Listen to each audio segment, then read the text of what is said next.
Hi అండి, ఈ రోజు శుక్రవారం కదా, మళ్ళీ మార్కెట్ కి అయితే బయలుదేరాము. టైం వచ్చేసి 5:30 అయింది. నిన్న కూడా తెప్పించాము కొన్ని ఫ్రూట్స్, మళ్ళీ ఈ రోజు కూడా ఇంకొన్ని ఫ్రూట్స్ అయితే తీసుకొస్తాము. ఐటమ్ ఎక్కువ ఉన్న రోజు షాప్ దగ్గరే కారు పెట్టేసి అక్కడే ఉంటారు మా పెద్దోడు దుర్గారావు నైట్ అంతా. ఇంకా నేను మా వారు మార్కెట్ కి వెళ్ళేటప్పుడు వాళ్ళని అయితే నిద్ర లేపి మేమైతే మార్కెట్ కి వచ్చాము. మా ఇద్దరికి కూడా నిన్న నైట్ అంతా నిద్ర లేదు.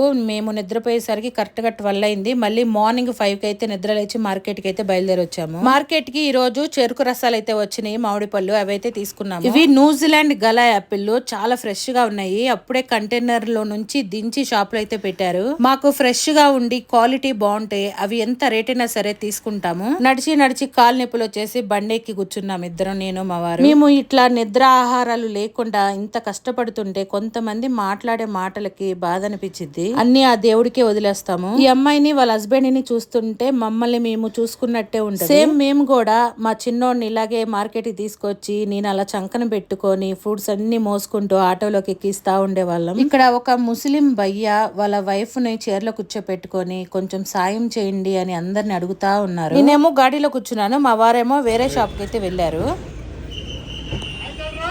రంజాన్ ఎల్లుండు, రంజాన్ రంజాన్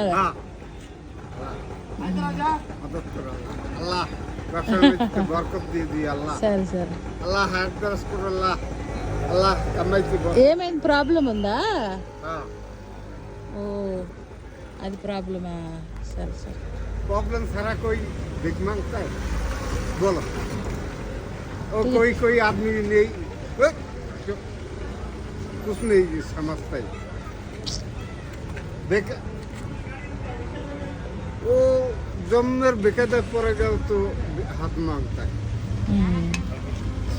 कोई काम कर रहे हैं हाथ मांगा।